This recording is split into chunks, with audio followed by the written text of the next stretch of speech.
I'm Blair, and I'm 27. 3 days ago, my own father told me I could only return to work at the company I helped build if I got on my knees and begged forgiveness from my spoiled little sister. I just said okay and handed him my resignation letter. Now the clients are canceling their contracts faster than rats abandoning a sinking ship. But let me back up a bit. Where are you watching from today? Drop your location in the comments below and hit that like and subscribe button if you've ever felt completely undervalued by your own family. You'll definitely want to stick around for what happened next. 4 years ago, my father's small consulting firm was bleeding money faster than a leaky boat. Fresh out of Harvard Business School, I could have taken any number of lucrative positions in Boston or New York. Instead, I came home to save the family business because that's what good daughters do, right? I threw myself into transforming VAD's struggling two-person operation into something substantial. While my classmates were climbing corporate ladders at prestigious firms, I was cold calling potential clients from a cramped office above a bakery. The smell of fresh bread became my cologne as I pitched our services to anyone who would listen. I secured our first major client within 3 months, a tech startup that needed a comprehensive business development strategy. Then came the manufacturing company looking to streamline operations. Then the retail chain wanting to expand into e-commerce. One by one, I built relationships that became the foundation of our growth. The late nights blurred together. I'd arrive at 7 in the morning and leave after midnight. Fueled by determination and an unhealthy amount of coffee, I researched potential investors, drafted business plans, and slowly convinced 3 angel investors to take a chance on us. By year 2, we'd moved into a proper office building downtown. Dad started wearing expensive suits and driving a Mercedes.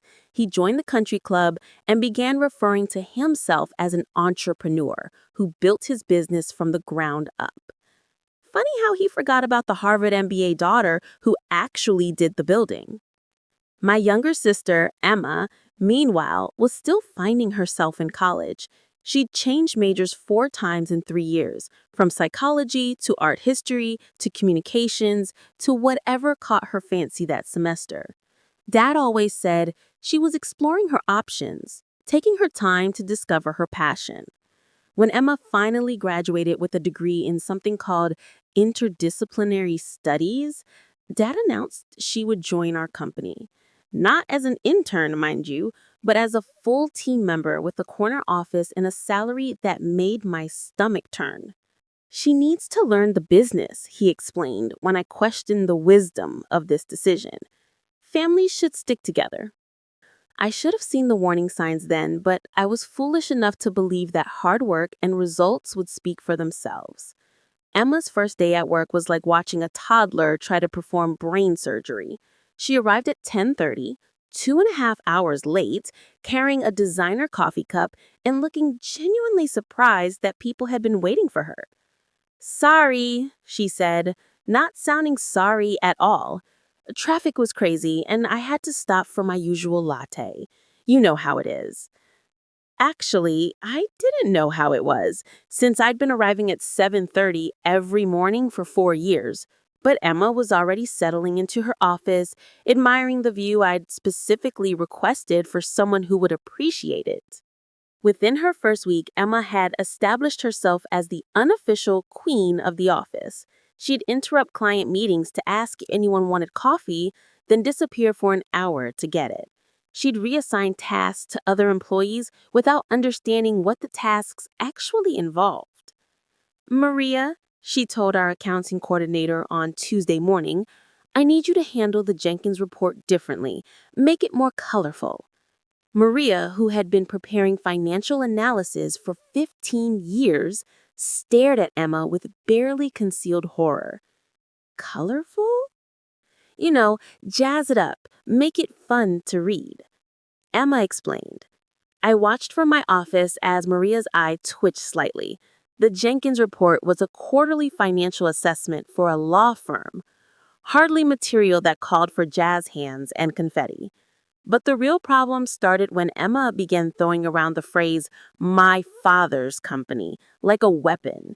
She'd corner employees in the break room, reminding them who signed their paychecks.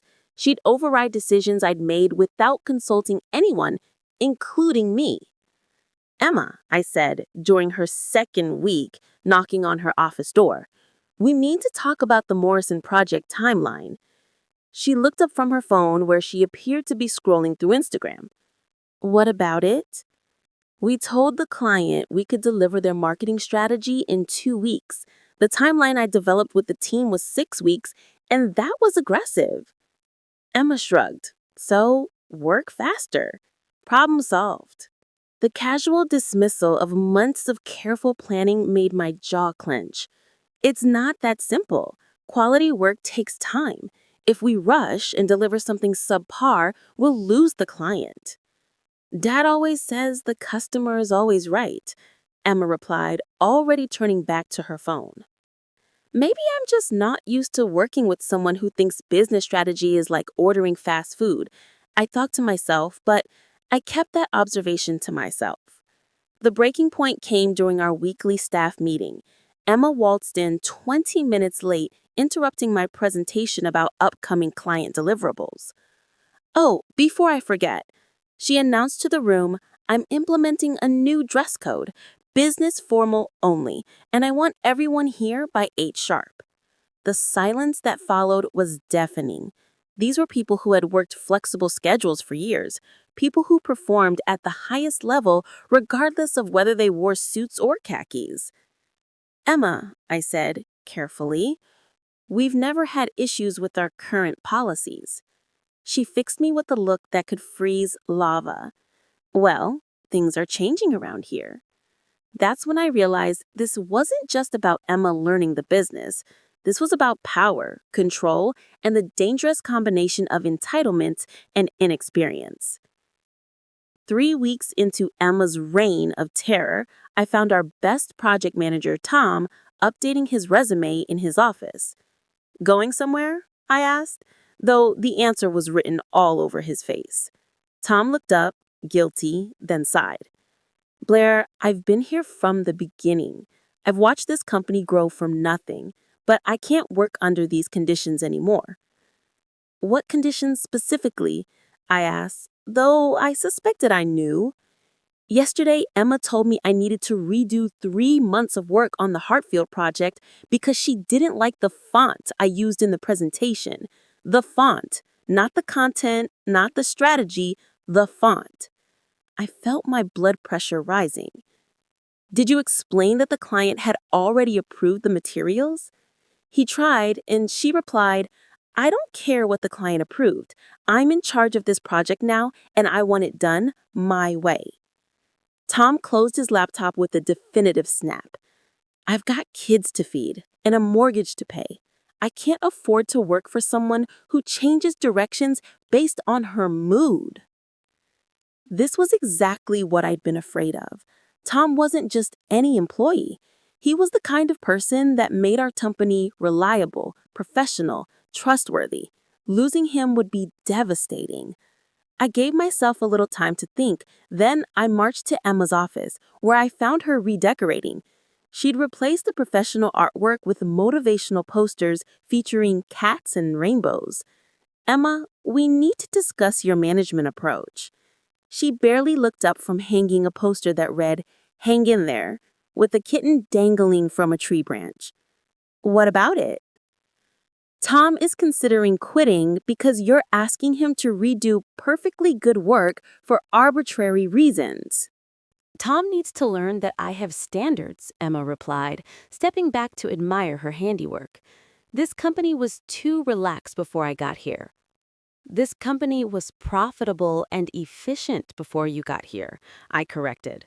Our employees stayed late when necessary and delivered exceptional work because they felt respected and valued. Emma turned to face me fully, hands on her hips. Are you questioning my judgment? I'm questioning your methods. You can't treat experienced professionals like college freshmen who need micromanaging. These people work for our family, Emma said, her voice rising. They should be grateful for their jobs and do whatever we ask. And there it was, the fundamental difference between how Emma and I viewed our employees. To me, they were teammates, colleagues, valuable contributors to our shared success. To Emma, they were servants who owed us obedience. That's not how leadership works, Emma. You can't demand respect. You have to earn it. Emma's face flushed red. Don't lecture me about leadership. You might have been here longer, but this is still Dad's company, which makes it my company too. I can run it however I want. The conversation spiraled from there. I tried explaining basic management principles, while Emma insisted that being the boss meant never having to explain or justify decisions. By the time I left her office, I knew the situation was heading toward disaster, but I had no idea how quickly that disaster would arrive.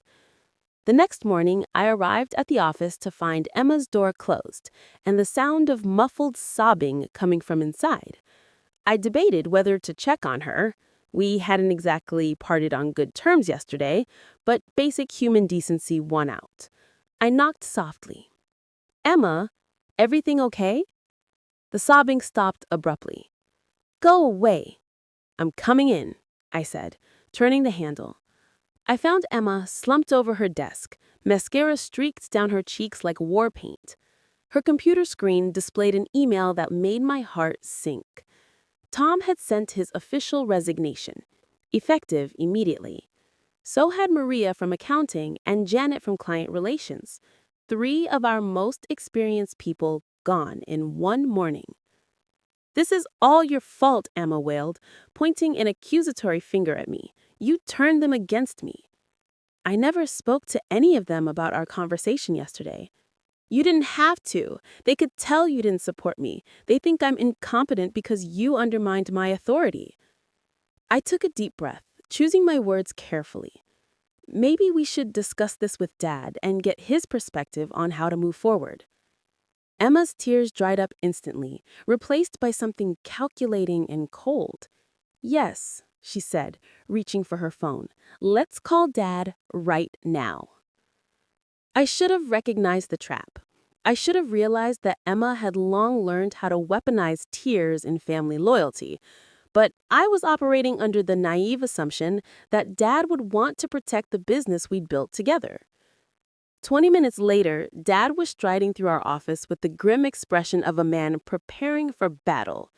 He barely acknowledged the chaos around him. Employees whispering in corners, empty desks where Tom and the others used to sit, the general atmosphere of a workplace imploding.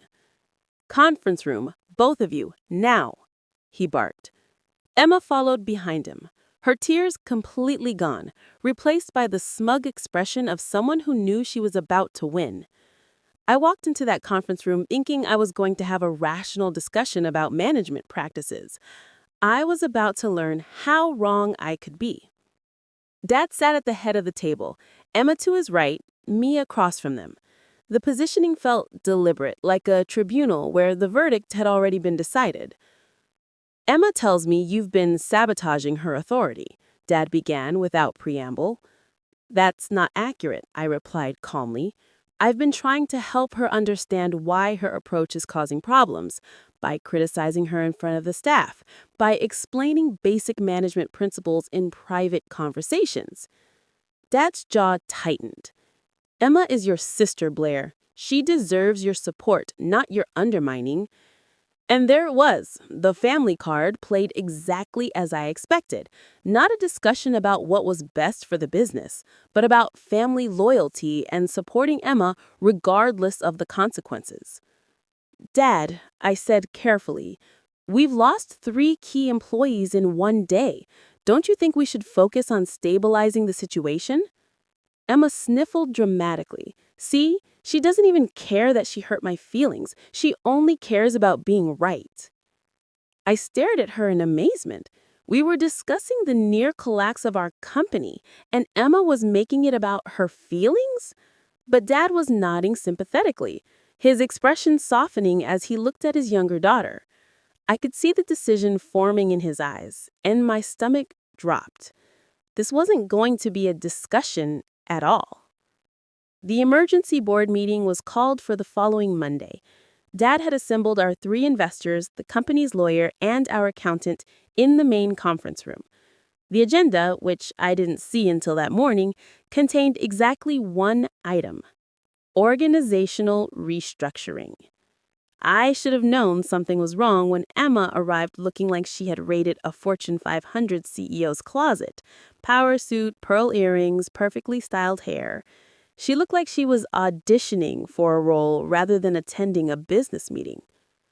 "Good morning, everyone," Dad began, standing at the head of the polished conference table. "Thank you for making time on short notice. As you know, we've experienced some staffing changes recently, which has highlighted the need for clearer organizational structure." Staffing changes. That's what he was calling the exodus of 3 experienced employees. "After careful consideration, I've decided to promote Emma to Director of Operations. She'll be overseeing day-to-day management while I focus on strategic planning and business development." The words hit me like a physical blow. Director of Operations, the role I'd been performing without the title for 4 years. The role that involved managing client relationships I'd built, overseeing processes I'd developed, and coordinating with the investors I'd convinced to join us. Richard, our primary investor, shifted uncomfortably in his chair. "Excuse me, David, but what about Blair? Isn't she the one who's been handling operations since the beginning?" "Blair has done excellent work," Dad replied smoothly, "but it's time for fresh perspective. Emma brings new ideas and energy to the role." Fresh perspective, new ideas. I almost laughed at the absurdity of it. Emma, who had been with the company for 3 weeks and was driving away our best employees, was being positioned as an innovative leader. "With respect," interjected Linda, another investor, "Emma's quite new to the business. Are you sure she's ready for this level of responsibility?" Emma straightened in her chair, clearly having rehearsed this moment. "I appreciate your concern, Linda, but I've been observing the company's operations closely, and I see significant opportunities for improvement. Sometimes an outside perspective is exactly what an organization needs." Outside perspective. She'd been here 3 weeks and was calling herself an outside perspective. The audacity was breathtaking. I realized I needed to speak up before this farce went any further. "Dad, I think we should discuss this decision more thoroughly. Emma hasn't completed orientation yet, let alone demonstrated readiness for a leadership role." The temperature in the room seemed to drop 10 degrees. Dad's expression darkened as he turned his full attention to me. "I didn't ask for your opinion." The words hung in the air like a slap. Around the table, I could see our investors exchanging uncomfortable glances.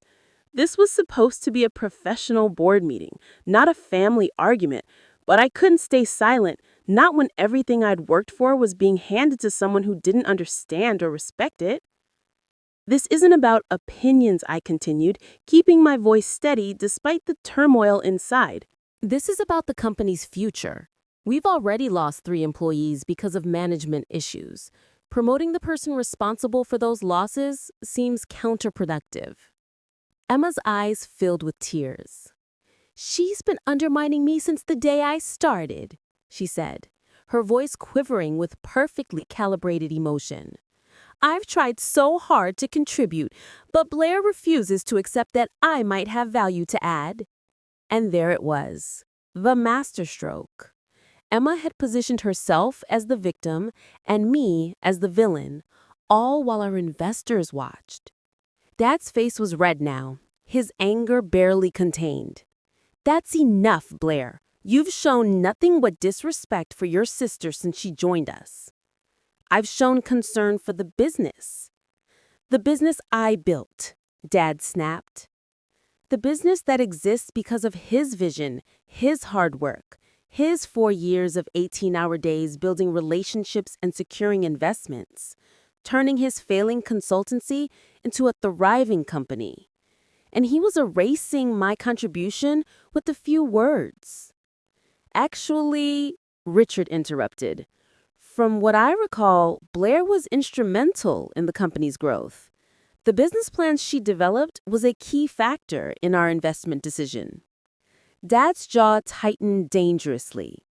Business plans don't build companies. Leadership does. And I'm the leader here. He turned to me with an expression I'd never seen before. Cold, dismissive, final. You can either support Emma and her new role, or you can find somewhere else to work. And frankly, after this display of disloyalty, you'll only be welcome back when you apologize to your sister and beg her forgiveness for the way you've treated her. The room fell silent except for the hum of the air conditioning and Emma's quiet sniffles. I looked around the table, at faces ranging from shocked to embarrassed to carefully neutral. These people had watched me build this company from nothing. They knew what I'd contributed. But family dynamics trumped business sense, and they weren't going to fight this battle for me. I reached into my purse and pulled out the envelope I'd prepared that morning, the one I'd hoped I wouldn't need to use. Okay, I said quietly. I stood up slowly, placed the envelope on the table in front of my father, and looked directly into his eyes. Here's my resignation. The silence that followed was deafening. The walk from the conference room to my office felt like traveling through molasses. Every step required conscious effort as the reality of what had just happened sunk in. 4 years of my life reduced to a family squabble where blood mattered more than competence. I could hear whispered conversations behind me as I gathered my personal belongings. The framed photo of my Harvard graduation, the small succulent that had survived countless late nights, the business award we'd won last year, our first industry recognition. I left that one on the desk. Let them figure out how to win the next one. My hands were surprisingly steady as I packed. Maybe because deep down, I'd known this moment was inevitable from the second Emma walked through our doors. Maybe because I was too shocked to feel anything yet. Maria appeared in my doorway. She was supposed to be gone, having submitted her resignation, but apparently was working through a transition period. Blair, I'm so sorry, she whispered. This is family business, I replied, trying to keep my voice neutral. Sometimes that gets complicated. This isn't complicated. It's stupid. Emma doesn't know the difference between a profit margin and a profit-sharing plan. How is she supposed to run operations? I glanced toward the conference room where I could still hear raised voices. I guess we'll find out. Tom appeared next, having come back to clean out his own desk. Word travels fast around here, he said grimly. I heard what happened. Don't worry about it, I told him. We'll all land on our feet. That's not what I'm worried about. I'm worried about the clients, about the projects we've built, about watching everything we created get run into the ground by someone who thinks business strategy is a motivational poster. I understood his frustration, but there was nothing I could do about it now. The company would have to figure out its own path forward. By the time I'd packed everything, a small crowd had gathered, employees who'd heard about my resignation and wanted to say goodbye. Their expressions ranged from confused to angry to genuinely sad. These were people I'd worked alongside for years, people who'd become more than colleagues. What are you going to do? Jennifer from marketing asked. Take a vacation, I said, surprised by how good that sounded. I hadn't taken a real break since I started here. And it was true. 4 years of 60-hour weeks, sacrificing weekends and holidays for the sake of the company, putting everyone else's needs before my own. Maybe losing this job was the universe's way of telling me to find out who I was outside this office. I carried my box of belongings through the lobby, past the reception desk where our company mission statement hung in an expensive frame. The irony wasn't lost on me. Dad emerged from the conference room as I reached the exit. His face was flushed, his tie slightly crooked, signs that the meeting hadn't gone smoothly after my departure. "Blair," he called out. I turned, hoping for a moment he might have reconsidered, that family might actually mean working together instead of choosing sides. "It's business," he said stiffly. "No, Dad," I replied quietly. "This is entirely personal, and that's exactly the problem." I pushed through the glass doors and walked into the parking garage, breathing freely for the first time in months. As I drove away from the building that had been my second home for 4 years, my phone began buzzing with text messages. Employees expressing support, clients asking about the transition, former colleagues who'd heard through the industry grapevine. But the strangest thing was how I felt. Not devastated, not panicked, not defeated. I felt lighter, like I'd been holding my breath for years and could finally exhale. For the first time since graduating from Harvard, I had no idea what came next. And surprisingly, that felt like freedom. The first thing I did after leaving the office was something I hadn't done in 4 years. I went home and took a nap. Not the exhausted collapse onto the couch kind of nap, but a luxurious middle of the Tuesday afternoon, nobody can tell me what to do kind of nap. When I woke, it was evening, and my phone had exploded with messages. "Is it true you quit?" From Tom. "What happened?" From Jennifer in marketing. "Call me immediately." From my college roommate who'd somehow heard through her network. But the most interesting messages weren't from former colleagues. They were from numbers I didn't recognize, with subject lines like employment opportunity and immediate opening, director level. Word travels fast in our industry, apparently faster than I'd imagined. The first call came while I was making myself dinner. Actual dinner, not the granola bar and coffee that had sustained me through most working lunches. "Blair Davis, this is Michael Chen from Hartwell Industries. I heard through the grapevine that you might be considering new opportunities." Hartwell Industries was one of our biggest competitors.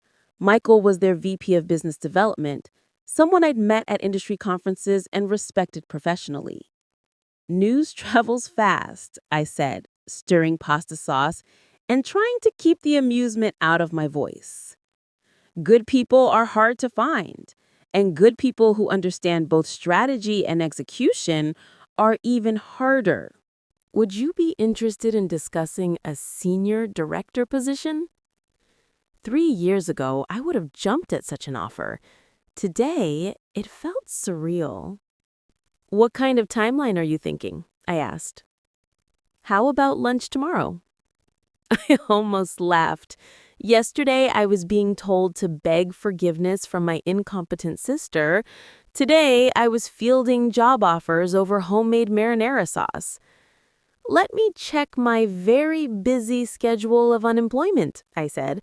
"Tomorrow works." The second call came an hour later, then the third.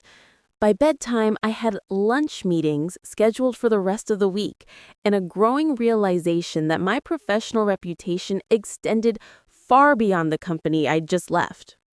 The most interesting call, though, came from Patricia Williams, CEO of Morrison Financial, one of our current clients. Well, one of Dad's current clients. "Blair, I hope you don't mind me calling directly. Richard gave me your number." Richard, our investor, was apparently playing matchmaker now. "I heard about your departure from Davis Consulting," Patricia continued. "I'll be honest, that makes me nervous about our ongoing project." I chose my words carefully. "I'm sure Emma will be able to continue the work we've started." The pause that followed spoke volumes. Emma was the young woman who asked if we could make quarterly reports more fun to read. That would be Emma. "Yes." Another pause. "Blair, I'd like to discuss something with you. Morrison Financial is expanding our internal consulting division. We're looking for someone to head up the department, someone with your particular expertise." My particular expertise? It felt good to have someone recognize what that actually was. "I'd be very interested in hearing more," I said. "Excellent. Are you free Friday afternoon?" As I hung up the phone, I realized something that made me smile for the first time in weeks. All these people were calling me, not out of charity or family obligation, but because they valued my work, my skills, my judgment. What a novel concept. The calls from my family started on day 3 of my impromptu vacation. I was sitting on a beach in Cape Cod, reading an actual book for pleasure while sipping coffee someone else had made, when my phone rang. Dad's number flashed on the screen. I let it go to voicemail. Then Emma called, also voicemail. Then Mom, which surprised me since she rarely got involved in business matters. Her voicemail was brief. "Blair, honey, please call home. There's been some confusion at the office." Confusion. That was one way to put it. I deleted all the messages without listening and ordered another coffee. The next morning, I received a text from Emma. "Blair, please call me. Everything is falling apart." I was mildly curious about what everything falling apart meant, but not curious enough to interrupt my first real vacation in 4 years. I discovered that sleeping until 9 a.m. was absolutely delightful, and reading novels while eating breakfast at a relaxed pace was practically therapeutic. On day 5, Emma called 6 times in 2 hours. On the 6th call, I finally answered. "What is so urgent, Emma?" "Blair, thank God. Look, I know we didn't leave things on the best terms, but I really need your help." The irony was so thick, I could have spread it on toast. My help with what exactly?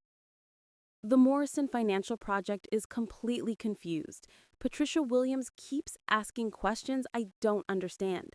And when I try to explain our strategy, she just looks at me like I'm speaking a foreign language. Maybe because strategic consulting is actually a specialized skill set, I suggested helpfully. "Blair, please don't be sarcastic right now. This is serious."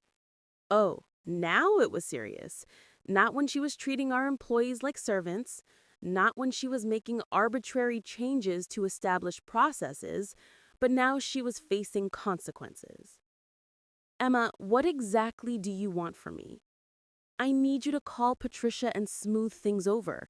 Explain that there's been a transition period, but everything is under control." But everything isn't under control, is it? Silence on the other end. "Emma, the Hartwell contract got canceled yesterday, and Jenin and Associates is requesting a full refund of their retainer." I felt a small spike of satisfaction, which probably made me a terrible person, but there it was. "What did Dad say about that?" He's not happy. He says it's my responsibility to fix this since I'm the director of operations now." So Dad was throwing Emma under the bus just as he'd thrown me. Family loyalty only extended so far, apparently. "I'm sorry this is difficult for you, Emma, but these are natural consequences of the choices that were made." "Blair, please, I know I messed up. I know I came in too strong and didn't listen to experienced people, but I can learn. I can do better." For the first time since this whole mess started, Emma sounded genuinely humble, not manipulative or calculating, just scared and overwhelmed. "I believe you can learn," I said honestly, "but I'm not coming back to clean up the situation." "What am I supposed to do?" The desperation in her voice was real. Despite everything, Emma was still my sister. I didn't have to save her, but I didn't have to watch her drown either. There's a book called How to Win Friends and Influence People by Dale Carnegie. Read it. Actually read it. Don't just skim it. Then apologize to every employee who's still there. Acknowledge your mistakes and ask them to help you learn the business properly. That's it. Read a book. That's the beginning. The rest is up to you. I hung up before she could argue, plead, or try to manipulate me into changing my mind. By the end of my first week of freedom, I'd had lunch meetings with 4 different companies and one very intriguing conversation with Patricia Williams about heading up Morrison Financial's new consulting division. The offer was everything I could have hoped for: a significant salary increase, equity stake, complete autonomy over department development, and a budget that would allow me to build something from the ground up the right way. "We've watched your work for the past 3 years," Patricia explained over lunch at an expensive downtown restaurant. "The strategies you developed for our market expansion were brilliant. We'd like to bring that kind of thinking in-house. What's the timeline you're envisioning?" "I'd like to start in 2 weeks, if possible. We have several projects that would benefit from your immediate attention." I thought about Dad's company, probably struggling with client defections and employee confusion. I thought about Emma, trying to figure out what she'd gotten herself into. I thought about 4 years of 18-hour days and unacknowledged contributions. "I accept," I said. Patricia smiled and raised her wine glass. To new beginnings, indeed. The news of my new position spread throughout our industry faster than gossip at a high school reunion. By Monday morning, my phone was buzzing with congratulations from former colleagues, clients, and competitors who'd heard about Morrison Financial's coup. It also brought another round of increasingly desperate calls from home. This time it was Dad himself. "Blair, we need to talk." "Hello to you too, Dad. How are you enjoying the Director of Operations experiment?" A long pause. "There have been some challenges." "Challenges like losing major clients?" "Blair, I know you're angry, but we're family. Surely we can work something out." The audacity was breathtaking. 2 weeks ago, I was disloyal and undermining. Today, we were family who should work something out. "What kind of working out did you have in mind?" I asked, genuinely curious about his angle. "Perhaps you could come in as a consultant, help Emma get up to speed. We could discuss a very competitive rate." A consultant. He wanted to hire me as an outside contractor to fix the mess his favoritism had created. The same work I'd been doing as an employee, but now he'd pay premium rates for it. "Dad, I appreciate the offer, but I've accepted a position with Morrison Financial." Another pause. Longer this time. "Morrison Financial? But they're one of our clients." "They were one of your clients. I start as their VP of Strategic Development on Monday." I could practically hear the gears turning in his head as he processed what this meant. Morrison Financial wouldn't need Davis Consulting anymore. They'd have their strategic development in-house now. "Blair, I think we should discuss this face-to-face. This affects the whole family." "You're absolutely right," I agreed. "It does affect the whole family. It affects Emma's learning curve, your company's client base, and your reputation in the industry. All consequences of decisions you made." "I was trying to give Emma an opportunity to grow." "You were trying to make me subordinate to her without regard for competence, experience, or the good of the company. Those are very different things." For once, Dad had no immediate response. "I wish you the best, Dad, and I hope Emma takes my advice about that book. She's smart enough to figure this out if she approaches it the right way." I hung up, feeling lighter than I had in years. My first day at Morrison Financial was everything starting a new job should be: exciting, challenging, and filled with people who actually wanted me there. Patricia introduced me to my team: 3 sharp analysts, a project coordinator, and a research specialist. My office overlooked the harbor, came with a budget for department expansion, and best of all, nobody questioned my decisions because of my last name. Your first project, she explained, is developing a market entry strategy for our expansion into sustainable energy investments. Timeline is flexible, but we're hoping for initial recommendations within 6 weeks.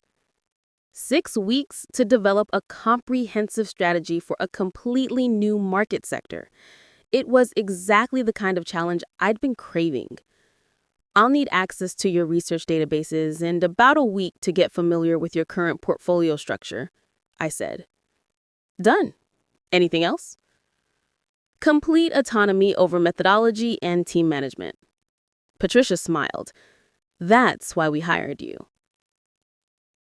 3 weeks into my new role, I was working late where my assistant knocked on my office door. Miss Davis, there's a call for you from Davis Consulting. Should I take a message? Davis Consulting, Dad's company, calling Morrison Financial Strategic Development Department. I'll take it, I said, curious despite myself. Tom, my former project manager who'd quit on Emma's second day. What a surprise. Are you back at Dad's company? Temporarily, Emma called and asked if I'd consider coming back as an independent contractor to help stabilize things. The situation is, well, it's pretty bad. How bad? They've lost about 60% of their client base. Emma's trying, she really is, but she's in over her head. Your dad is panicking. I felt a small twinge of sympathy. Emma might have been spoiled and entitled, but watching the family business crumble couldn't be easy for her. Why are you calling me, Tom? Because Morrison Financial was one of their biggest accounts, and Emma knows they're probably not renewing the contract. She wanted me to ask if there's any possibility of Morrison Financial considering a partnership arrangement. A partnership arrangement? Emma was actually trying to solve problems instead of creating them. Maybe she had read that book after all. What kind of partnership? Subcontracting specific projects where Davis Consulting's expertise might complement Morrison Financial's internal capabilities. It wasn't a terrible idea. There were certain niche areas where Dad's company had strong capabilities, and maintaining some connection might benefit both organizations. Tom, tell Emma to put together a formal proposal. Include a detailed breakdown of their current capabilities, proposed project types, and an honest assessment of their current limitations. If it makes business sense for Morrison Financial, I'll consider it. She'll be thrilled to hear that. Tom, make sure she understands this would be a business relationship entirely based on value delivered. No family considerations, no special treatment. If they can't deliver quality work on time and on budget, the partnership ends. Understood. After I hung up, I stared out at the harbor lights and thought about how much had changed in 6 weeks. I'd gone from begging for recognition in my father's company to holding the power to potentially save it. The irony was delicious. Emma's proposal arrived 2 days later, and I had to admit, I was impressed. It was thorough, realistic, and showed a level of business understanding she definitely didn't possess 6 weeks ago. She'd identified 3 specific areas where Davis Consulting could provide specialized services for Morrison Financial's clients: small business development, family business succession planning, and regulatory compliance for mid-sized manufacturing companies. The proposal included competitive pricing, clear deliverables, and honest assessments of their current limitations. Most importantly, it acknowledged that any partnership would be performance-based and subject to regular review. I scheduled a meeting with Patricia to discuss the possibility. "What's your assessment?" she asked after reviewing Emma's proposal. "Professionally, it's solid. They do have expertise in these areas, and their pricing is competitive. The work quality has historically been good when properly managed, and personally," I paused. "Personally, it would be satisfying to see if Emma has actually learned from this experience." Patricia raised her eyebrow. You're considering giving your father's company a lifeline after they forced you out? I'm considering a business arrangement that might benefit Morrison Financial while teaching my family something about consequences and professional relationships. What kind of terms are you thinking? Project by project contracts, no long-term commitments, clear performance metrics, and all communication goes through official channels. No family phone calls asking for favors or special consideration. Patricia smiled. You want to help them, but on completely professional terms.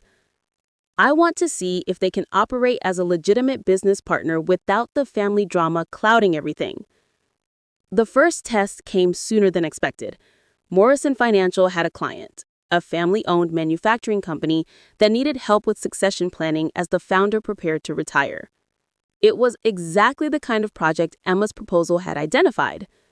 I called Davis Consulting's main line and asked to speak with the director of operations. Blair, Emma's voice was surprised and hopeful. This is Morrison Financial calling regarding your partnership proposal. We have a potential project that fits your specified capabilities. Emma caught on quickly. I'd be delighted to discuss Morrison Financial's requirements.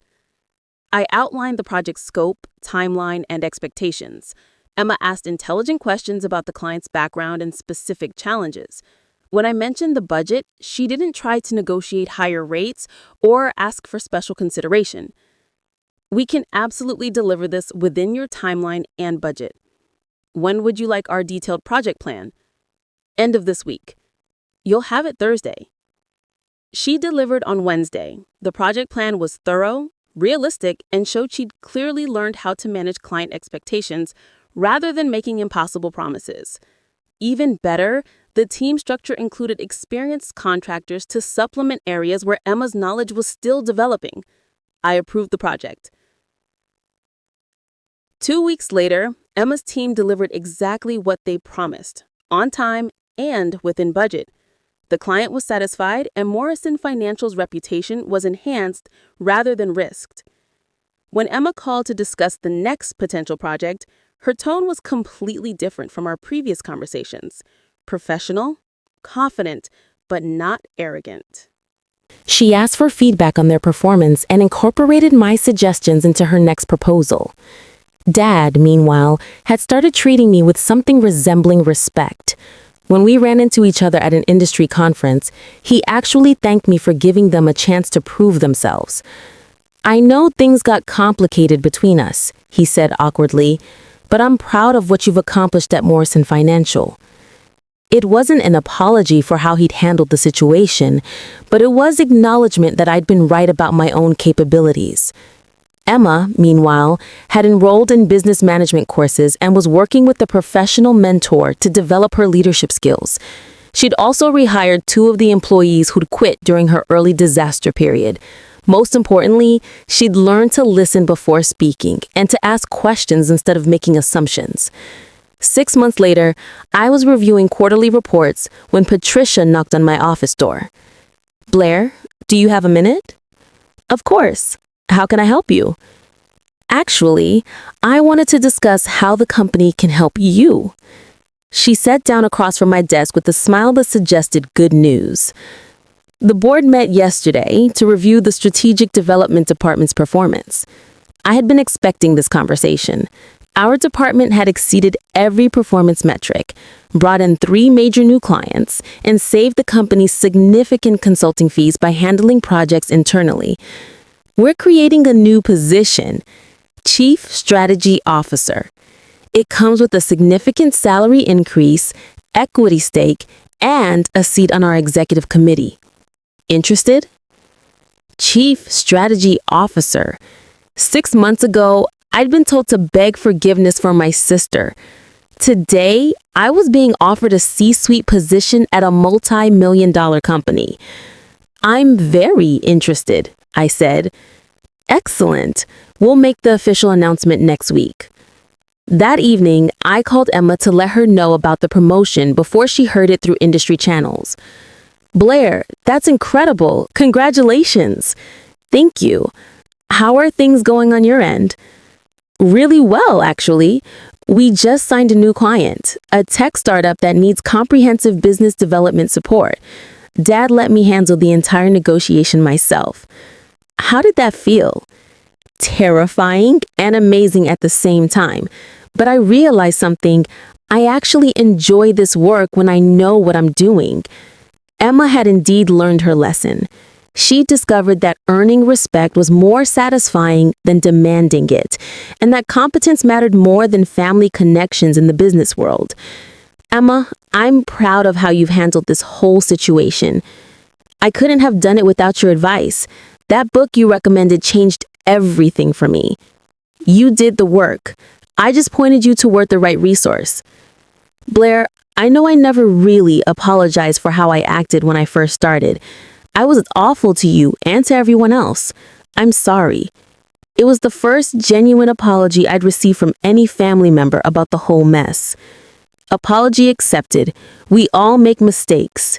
What matters is learning from them. A month later, David's Consulting had grown its client base back to near pre-crisis levels. Emma had proven herself competent enough that Dad had started including her in strategic planning decisions instead of just giving her orders. More importantly, he'd learned to recognize her strengths and assign her projects that matched her capabilities. Morrison Financial, meanwhile, continued offering partnership opportunities to Davis Consulting when projects fit their expertise. It was a mutually beneficial arrangement that proved family businesses could work together professionally when everyone understood their roles. Dad still struggled sometimes with treating Emma as an employee rather than his favorite daughter. But Emma had learned to maintain professional boundaries. When he occasionally tried to give her special treatment, she would politely decline and request the same standards that applied to everyone else.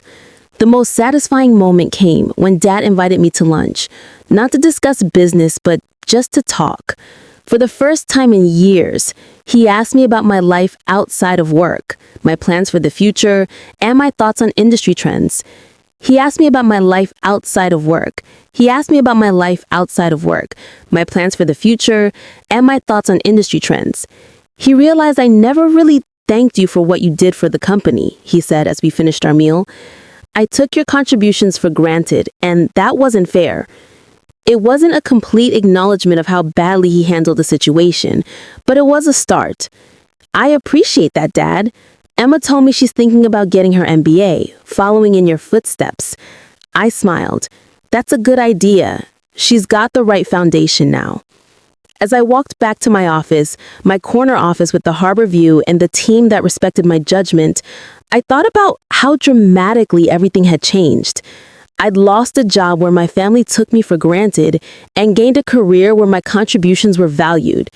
Emma had lost her sense of entitlement and gained actual competence. Dad had lost his illusion that family loyalty mattered more than performance and gained two daughters who were succeeding in their chosen fields. Sometimes the best thing you can do for people you love is refuse to enable their worst behavior. Sometimes walking away is the only way to show them what they're actually losing. And sometimes, just sometimes, everyone learns something valuable in the process. If this story resonated with you, make sure to like and subscribe for more stories about finding your worth and standing up for yourself. Sometimes the best revenge is simply living well and succeeding on your own terms.